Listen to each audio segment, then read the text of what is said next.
What is the actual upside price-wise for your collection when you go spend money on sports cards? What is the upside? Are we all thinking about this? Are we thinking about it the right way? On today's episode of the Sports Card Dad.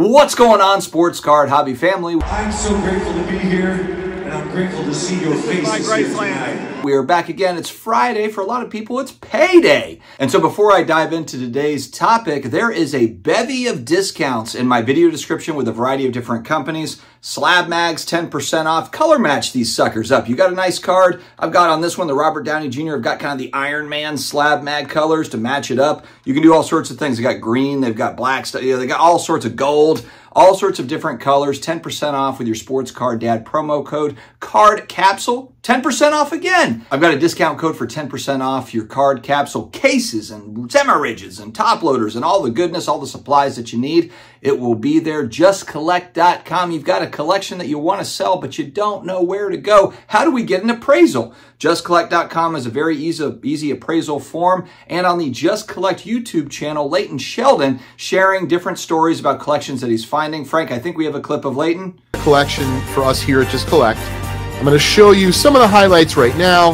It's a prototypical 60s collection, but it's larger than normal, meaning 3,000 cards is a nice amount. Make sure to check out JustCollect.com. You probably wandered on a Whatnot and you're like, what is this place? What is this Wild West Weaselville called Whatnot? What are we doing here? Well, there is a guy on Whatnot. Wooten Sports Cards, the singles magician. You're looking for singles, football, basketball, baseball, all the goodness. Check out Wooten Sports Cards on Whatnot. I think he might be up to 14,000 followers at this point. 5-star reviews, all the goodness at Wooten Sports Cards. My friends, a little bit of money talk today. We talked a couple days ago on what is going to slow down this sports card world that we are living in. School's closed. It's a holiday, you dumbasses. Everywhere you look, just going back to the National where I was in Cleveland, packed show, people spending money on singles, people spending money on breaks, people spending money on the duck races or the pull the thing or whatever, the gambling stuff, all the other things we got going on, opening boxes, opening packs. People are out here spending money in the sports card hobby. And I was kind of asking a couple days ago, what will slow this machine down, if anything? Is this similar to 1992, 93 as we were kind of hitting the highs of interest? I think that's the main thing. Not necessarily dollars spent, but just interest. There is a ton of interest right now. And you could argue a lot of dollars being spent everywhere you look. And it's not even just sports cards. You know, the Babe Ruth jersey, the highest pay for a sports memorabilia item is like 24 million bucks or something, 20 plus $million for a game used baseball jersey, a piece of cloth for 20 plus $1 million. You see it on the comic book side, graded comic books, all-time sales, graded action figures, all-time sales. All these different collectibles stuff, spaces, man, they are just humming along. Grading, third-party grading at all-time highs for volume. It's a machine. There's a lot of places that are there to take our money, and we have to figure out what is the best use of our money. And I think, obviously, this comes up to each individual. But when we're looking at price movements, and I know for most people, you're exactly like me and you're collecting New Orleans Saints players. You're only focused on New Orleans Saints players. Ricky Jackson, Willie Roaf. We all have this collection, right? I think I can speak for all of us. We all have that Saints collection. But there's going to be other items that you're thinking, you know what, I'm going to buy this and I'm just going to pack it away and see what happens over time. I think a lot of people are in that bucket where they've got kind of the long-term hold stuff here, and then they've got their binders of sets. I've got that too. I've got 89 Hoops basketball sets. I got an 89 Score football set. Those nostalgic sets that are literally 40, 50 bucks in a binder that you can go on eBay right now and get. But that gives you, just flipping through, gives you all the nostalgia stuff that you're looking for, and without having to buy, a graded card or whatever. It's all there for you without spending a ton of money. That's a great way to hobby as well. But what we're talking about here, we're not talking about all the Saints cards that you and I have. We're talking about the kind of the bigger item that you're like, you know what, this is my buy and hold. I just want to see what this does over a period of time. Maybe it's 5 years, 10 years, 20, 30 years, whatever it is.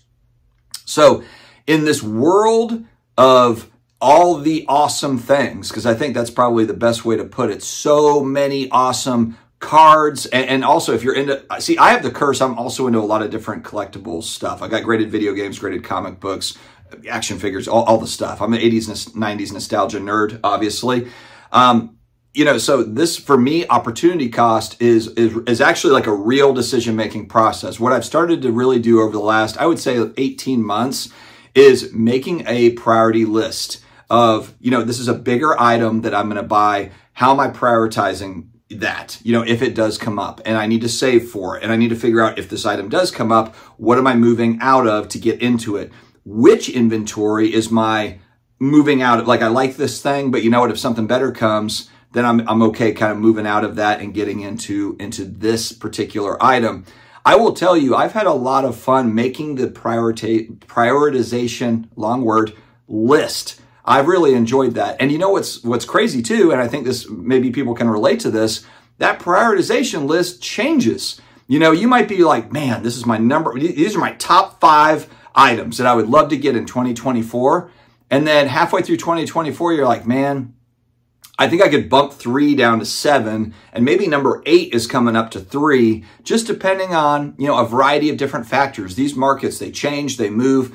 One of the big ones is, look, if something feels like it's just expensive, you know, if you're trying to get in on something, but you're like, you know what, it's just gotten to a price point where it's just too far gone, you know, and that's happened to me a bunch of different times where I just feel like I really love that thing, but you know, the price points are just not where I feel comfortable getting in. Or maybe at the current price points, I can only get a PSA 3 or something. I'd really like to get a 5 or 6. And so I'm going to kind of wait, I'm going to hold and see if I can get in at a higher grade. And maybe I have to reprioritize some things like, you know what, that price point's just holding steady. So I'm going to have to move off of, you know, that thing and look at some of the other items on the list. And, you know, it's tough when you've saved up money and you've kind of got a chunk of money there and you're like, all right, I'm buying an important item. You know, it can be hard to be patient and try to figure out, okay, do I want to wait on this thing and see if there's see if one pops up? And then the other challenge, of course, too, is you go ahead and make that purchase, and then that thing that you were waiting for the price to drop, or you're waiting for one to arrive on auction, it arrives. And then you're like, unbelievable. Am I still chasing that on auction? Am I moving other things to now chase that thing I was looking at? You know, I mean, this is a complicated space. I actually hope some of the significant others, whether that's girlfriends, boyfriends, wives, or whoever watch this video, so you can understand the crazy thinking that goes into buying into collectibles and selling collectibles, because that's really what a lot of it is too. You're moving in and out of things. You might be consolidating up. You might be consolidating down. You might have a card that really exploded in price that you're just kind of ho-hum about, but you're like, man, I could sell that big card and get like these 5 smaller cards in quotation marks, whatever, but I really love that thing, or I'm trying to complete this set or whatever it is. So I hope that the people that are not necessarily the collectors / speculators / investors watch this video to understand the thought process behind all the stuff. Now, what I'm talking about here is just kind of my thinking behind high-end kind of singles, high-end in quotation marks, because what's high-end for me would be different for someone else, and for that person, and so on. Now, that's the singles part of it.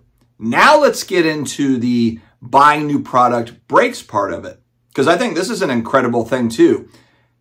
This is a whole different world where you're really assessing your risk on buying into a break, and are you okay with that risk? And I would have to assume, and again, I'm not big in this space. I've never bought a break outside of just doing personal breaks with my friends. We're just goofing around, having fun, and nothing expensive. It's not like my buddies and I bought a Flawless box and we split it up. You know, it's like literally 89 Pro set. We're looking for, you know, me, Ham, and Flippin' Steve are trying to find Barry Sanders, Troy Aikman rookie cards and so forth, Derek Thomas.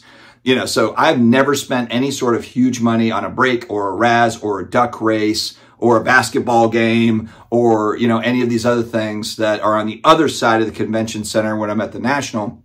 Nothing against it. I know there's a lot of people that like fair games and they like the casino stuff, and fine, but what's your opportunity cost there?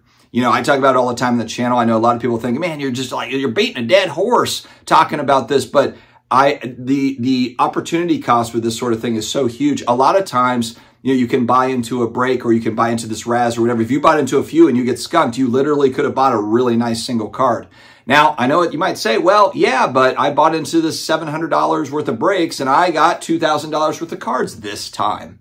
Cool. I'm glad that worked out this time.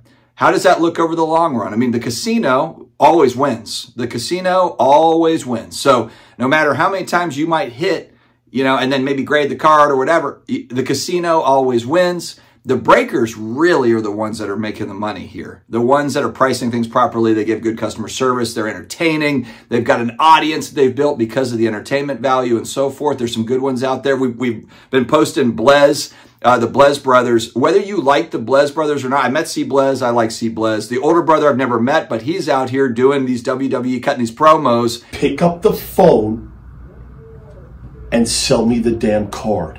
I want the card of the #1 prospect in the history of the NBA. I want the card of the #1 brand in all of sports cards, Topps Chrome.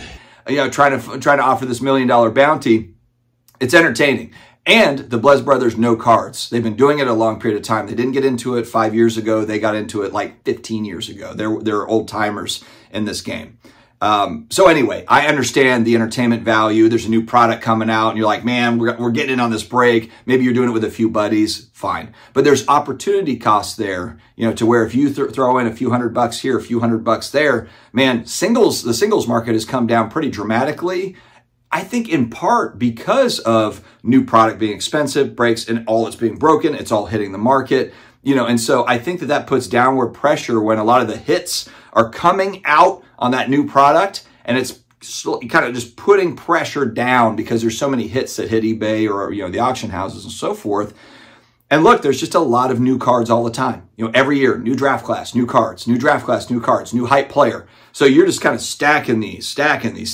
Like every year, there's just more and more and more and more. It's going to put downward pressure on the singles market, and we've seen that for a lot of cards. Not for every card, but for a lot of cards. Going back to the singles market, because that's really what I do, I mean, it can be treacherous. You know, a lot of people would say, hey, just buy GOATs. You know, just buy the greatest. You know, I bought Jordan cards recently. I have a Tom Brady collection. And then Drew Brees is kind of my guy who's had a great career, but just doesn't get a whole lot of hobby love. He gets some. There's Brees collectors. He's not Phillip Rivers, where there's really just not much of anything there as far as hobby love goes. But, you know, he's kind of on that outer band, you know, and then over time, will that collector base still hold up? The Saints, I'm a season ticket holder for the Saints. I'm a 35+ year Saints fan ever since I was 6-7 years old. You know, so, I mean, for diehard Saints folks that collect cards, Brees is like up here. He's basically the Tom Brady for Saints fans that collect cards.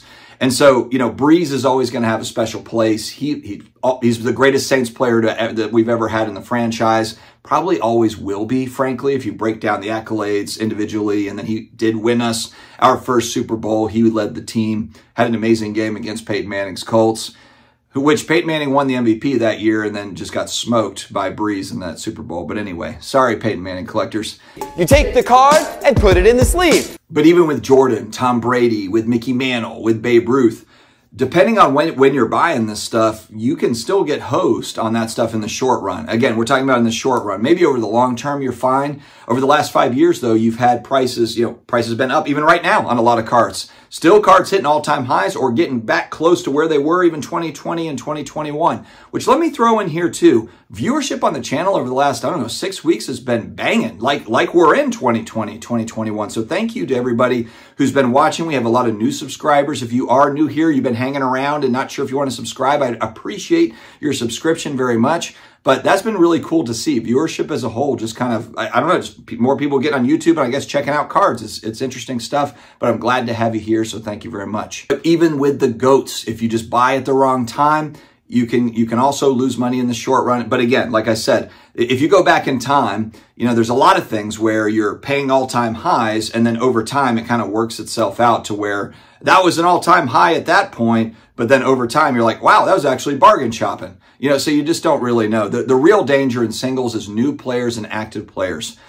I mean, I talked about Wembanyama the other day. We were talking about Victor and just the amount of money that people are putting into unlicensed Topps Chrome basketball and Wembanyama autos and Prism cards, the licensed Prism cards, spending huge money. The guy's exciting. The guy's awesome. I mean, and the hope is, of course, he's got a 15, 20-year career.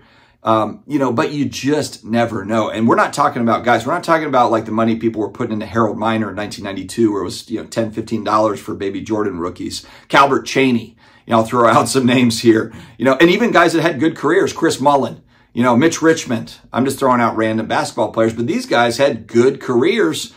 Larry Johnson for the Charlotte Hornets, man, I had the Charlotte Hornets starter jacket.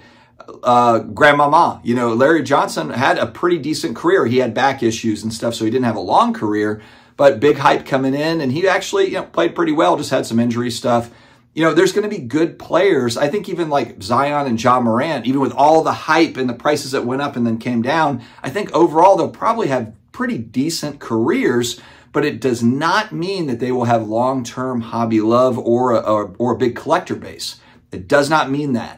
So that is really kind of the danger in singles as well, and just new active players. And there's all the excitement around the player that's had a good last season, maybe won a title, whatever. A lot of people, when I talked about Wemby, they brought up CJ Stroud. I agree.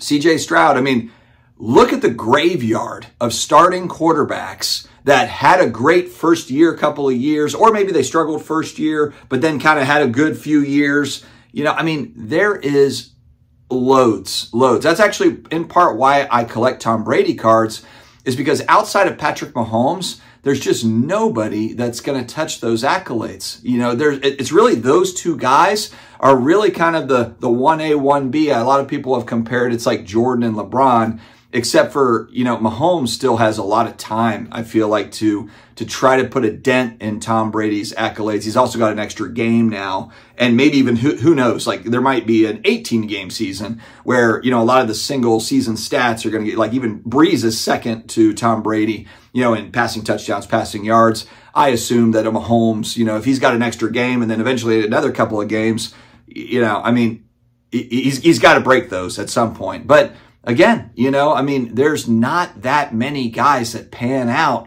You know, a lot of money was put into Justin Herbert cards, and, you know, a lot of people excited about him. But again, you know, a guy that hasn't done a whole lot, Luka Doncic, a lot of talk about Luka Doncic. Good NBA player, very, very good NBA player. Will he ever get over the hump? I think the weight is a concern. I think it's a valid concern. You just can't carry around a lot of weight and good things happen. You know, I mean, it's just going to wear you down. It's probably going to mean injuries down the line. He's a 25-year-old kid, you know, and so you just have a lot of money that's packed in to new active players, and not even ones that are on kind of in the twilight of their career, like a Steph Curry that's already accomplished. You know, if you're putting, I can understand more if you're putting big money into a Steph Curry versus a Luka or versus a CJ Stroud. That makes a lot more sense to me. But again, going back to the title of the video, what is the price upside for your sports cards? And really just kind of the thought I had when making this was, I think that there's a lot of thought, probably a lot more thought, less impulse, more thought, being a little bit more thoughtful. And I'm speaking for myself. I've been trying to do it. I've been attempting to do it here over the last 12 to 18 months, hoping that I'm making good decisions because, like I said before, I don't shy away from, I want to have an amazing collection, but I also care about values. You know, if I'm gone tomorrow, if I get hit by a bus tomorrow, I don't want my family to look at my collection and be like, wow, you know, we don't really have much to show for here. You know, I mean, I'm putting a lot of time, effort, love into it. And like I said, there's so many cool things across the collectible space. I should be able to build an amazing collection. And I'm very happy with where I'm at, but also be able to feel good about kind of the overall values of it. And it's not as if, again, my collection is not funding retirement. If anything, if I sell in 20 years, 25 years, whatever, it would be a bonus. You know, it wouldn't be something that I'm counting on. You know, I've got Social Security and I've got my cards that I'm going to sell and we're going to be all good. No. That's not how it is. So guys, let me know, how are you protecting yourself against potential downside? And maybe you're getting into break some, maybe you're buying singles of players that you just love, and maybe you're just not putting a lot of your, you know, your disposable income into it. And maybe that's the protection there. It's like, hey, you know, I'm spending $1,000 a year on this hobby and I've got binders full of cool cards. You know, I've got shiny cards of players that are not, you know, the hobby, you know, stars that everybody likes to collect. And I'm very happy there. You know, but if you also are a high-end buyer, how are you attempting, I guess, to protect your downside? And what is your potential upside in your mind for those particular cards? A little bit longer of a video today, my friends, so I appreciate you sticking with me. Stay healthy, stay awesome, And you know I got to leave you with the good stuff.